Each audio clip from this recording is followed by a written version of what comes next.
Award-winning science fiction and fantasy author and editor Julie E. Czerneda was inducted into the CSFFA Hall of Fame in 2022. Published by Daw Books, New York, her latest release is a standalone science fiction novel, To Each This World.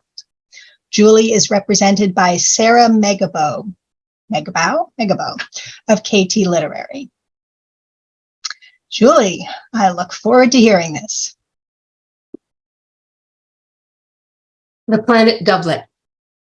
Having checked her creation for any mouths free to nip, Beth wore it over her short-cropped hair. Soothed by the vines was put complaint. Still alive. As long as they were, a sweep wouldn't tag either as intruders, safe as starships, Beth murmured. Doublet had a starship, a great halcyon-class sleeper ship named the Exeter for a place on Earth past and gone, and Beth, like everyone else, took her turn at maturity to stand in the remnant of the hull that had seeded this world with their kind of life. And while standing there, she thought it past time to recycle the metal, the rest having been repurposed and helpful. Not that others would agree, being stuck in the past and gone themselves. She shook off the bit of ill feeling, though it was part of why she was a seeker and such a good one, her burning need to go somewhere new and here, to find and learn, to take a piss first while it was safe. She caught every warm drop in the flask, not letting a trace of her touch the ground. There were those below who'd notice. In the split, you rested the heat of day, moved as it eased its start and end, and hoarded moisture and strength. By full dark, you hid from what wanted both. Beth placed a stone to gauge the sun's height in the sky, and by its shadow, time to go.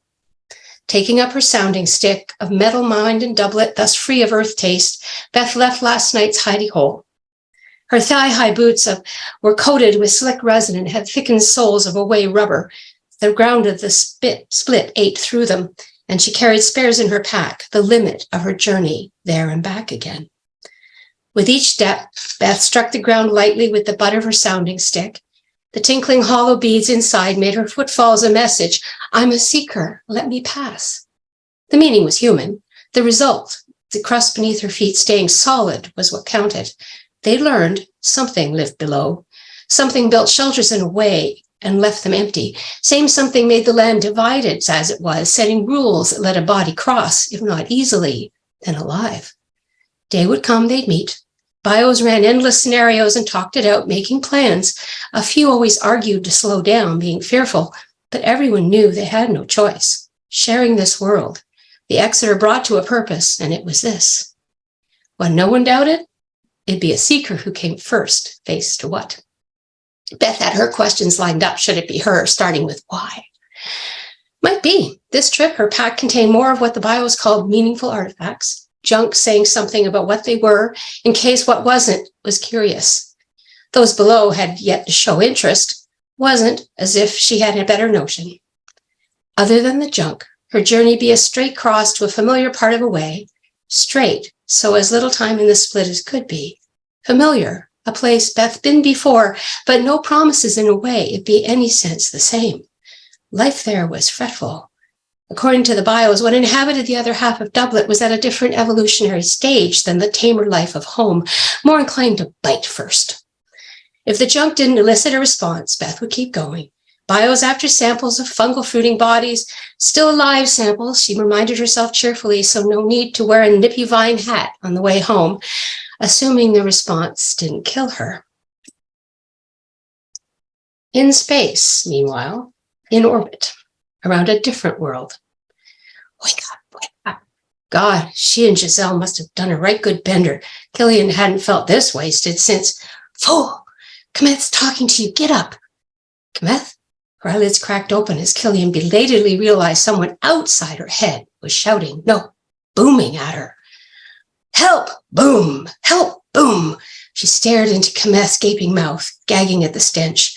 Spittle burned her face and Killian scooted backwards on the floor till she hit the wall. She pushed herself up and out of range. What's wrong? She shouted after the next boom. Danger to the duality.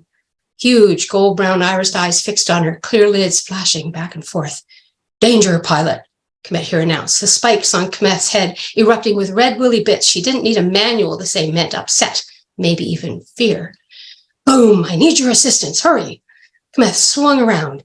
Killian jumped the trailing flipper leg, sprang to the side to avoid Kmeth's tail, and, as it scraped the wall where she'd been, then hastened after the creature, searching desperately for a clue to its behavior.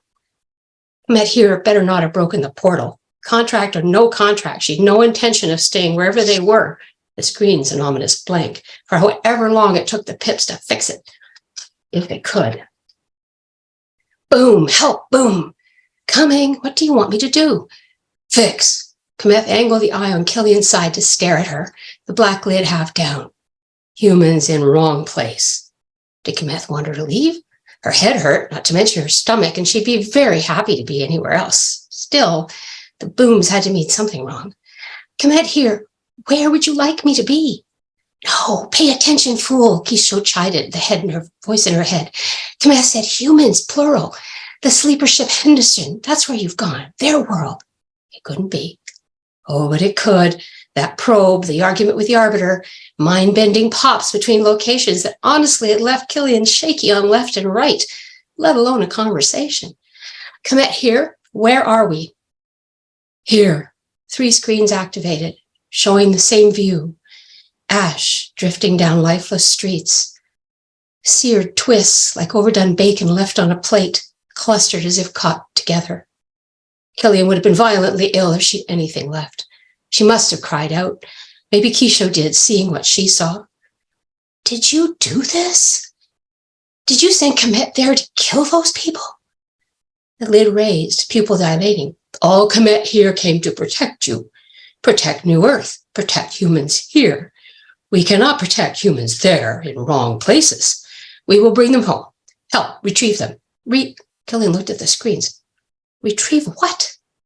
Bring human there to human here, or human here becomes human there. I don't understand. Ask for the Arbiter, Keisha's voice trembled. Ask for him now. Killian took a breath, folding her hands at her waist. I'm only a pilot. You need the Arbiter for this, Kmeth here. The Arbiter. The Kmeth uttered a 2-tone hum. The red willy bit slowly turned to placid mauve. Agreed. First, retrieve humans there. Kmeth heaved himself from the pedestals, granting Killian access. Need pilot for that. She stepped up on the dais, facing the center pedestal, and her hands wanted to shake. She'd no idea what the Kmeth wanted her to do. Retrieve, she echoed, trusting Keisho to know. Activate the mining pits. Send them down on the big lifters. Kmeth will input the parameters. Keisho went on, reciting a sequence, guiding Killian's fingers as if the old pilot stood here instead. Numb at first, Killian slowly began to anticipate what to input and where. She trained for this, mining was the most common task for a human operator, but never for charred corpses, never for the dead. Nothing like this. There'd never been anything like this.